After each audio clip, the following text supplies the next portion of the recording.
অনেক মহিলারা আছেন সারা জীবন নামাজ পড়েছেন কিন্তু তাদের নামাজ হয় না। এই তিনটি সাবধানতা নামাজের ব্যাপারে আমাদের বোনদেরকে আমি বিশেষভাবে করলাম। দুনিয়া চিরকাল থাকার জায়গা না বোনেরা আমার। এই সম্পদ, এই টাকা পয়সা, এগুলো কোলে নিয়ে, এগুলোকে আগলে নিয়ে, এগুলোকে বুকে জড়িয়ে নিয়ে আপনি সারা জীবন থাকতে পারবেন না। এই নামাজ যার সঠিক হবে, ঠিকঠাক মতো পড়বে, সময় মতো ওয়াক্ত মতো আদায় করবে, আল্লাহ রাব্বুল আলামিন তার জান্নাতে যাওয়ার পথকে সুগম করে দিবেন। হাদিসে আসছে নবী করিম সাল্লাল্লাহু আলাইহি ওয়াসাল্লাম বলেছেন, আউয়ালু মা ইউহাসাবু বিহিল আবদু ইয়াওমাল কিয়ামাতি আস-সালাহ। কিয়ামতের দিন সর্বপ্রথম বান্দার যে আমলটার হিসাব নেওয়া হবে সেটা হলো নামাজ।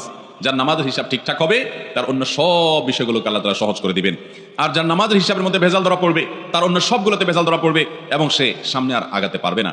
অতএব আমাদের মা বোনদের প্রতি আমার একেবারে অন্তরের অন্তঃস্থল থেকে উদাত্ত আহ্বান হলো যে আল্লাহর ওয়াস্তে আসুন আমাদের নামাজগুলোকে আমরা সুন্দর করি। আজ দুনিয়ার চাকচিক্য আমাদেরকে ভুলিয়ে রেখেছে। আপনাদের এই অঞ্চলে সিলেট, মৌলভীবাজার, হবিগঞ্জ এবং এই আশপাশের এলাকাগুলোতে আমি জানি প্রচুর পরিমাণে মানুষ বিদেশে থাকে, বিশেষ করে ইউরোপে থাকে।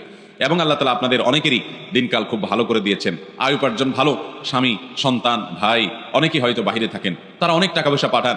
আল্লাহ রাব্বুল আলামিন এই সুদিন দেওয়ার কারণে, আল্লাহ তাআলা আমাদের জিন্দেগিতে বরকত দেওয়ার কারণে, অর্থকরী সম্পদ সহায় দেওয়ার কারণে, যেখানে আল্লাহর আরো শুকর বেশি আদায় করা দরকার আমরা অনেকে আল্লাহর আরো বেশি নাশুকরি শুরু করি। এবং আমরা দেখা যায় যে অনেক বোনরা আছেন রাত বিরাত পর্যন্ত, এটা শুধু এই অঞ্চলে নয় সারা দেশে এই রোগ, যে রাত গভীর রাত পর্যন্ত মোবাইলে টিপাটিপি, টেলিভিশন দেখা দেখি, এগুলো করতে করতে আমাদের রাতের বড় অংশ কেটে যায়। ফজরের নামাজ পড়া হয় না, সন্তানদের পড়তে দেই না, নিজেরা পড়তে পারি না, অনেকে 7টা 8টা বাজে 9টা বাজে ঘুম থেকে উঠেন। আমার বোনেরা আমার, আল্লাহ রাব্বুল আলামিনের কাছে এই নামাজগুলোর জন্য হিসাবদিহি করতে হবে। দুনিয়া চিরকাল থাকার জায়গা না বোনেরা আমার।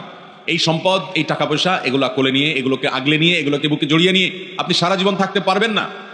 বিশ্বাস করুন আল্লাহ রাব্বুল আলামিনের কাছে আমাদের সবাইকে যেতে হবে। ইন্না লিল্লাহ, নিশ্চয় আমরা সবাই আল্লাহর সৃষ্টি, ওয়া ইন্না ইলাইহি রাজিউন, আর আমাদের সবাইকে আল্লাহর কাছেই ফিরে যেতে হবে। যেহেতু আল্লাহর কাছেই ফিরে যেতে হবে, অতএব আসুন আমরা 5 ওয়াক্ত নামাজের ব্যাপারে ইহতিমাম করি, এর ব্যাপারে গুরুত্ব আরোপ করি। আমরা 5 ওয়াক্ত নামাজকে যথাযথভাবে পড়ার চেষ্টা করি এবং আল্লাহর ভয় অন্তরে জাগ্রত করি। দেখুন, যার এখন যে বয়স আছে, যার বয়স এখন 30 হয়েছে, তিনি চিন্তা করুন আপনার জীবনের মূল সময়টা এখন পার হয়ে যাচ্ছে, মূল সময়টা পার হয়ে যাচ্ছে। আর 10 বছর পর, 40 পার হওয়ার পর আপনি চাইলে অনেক ইবাদত করতে পারবেন না, আপনি চাইলে অনেক নেক আমল করতে পারবেন না, শরীরটা দুর্বল হয়ে আসবে, শরীরে নানা রকমের রোগ ব্যাধি শুরু হবে, ওযুটা ধরে রাখতে পারবেন না, ঝিমানি আসবে, নানান রকমের অসুবিধা তৈরি হবে। ইবাদতের সময় কিন্তু চলে যাচ্ছে, তখন চোখের পানি ফেলবেন, আফসোস করবেন, কিন্তু ইবাদত আর করতে পারবেন না।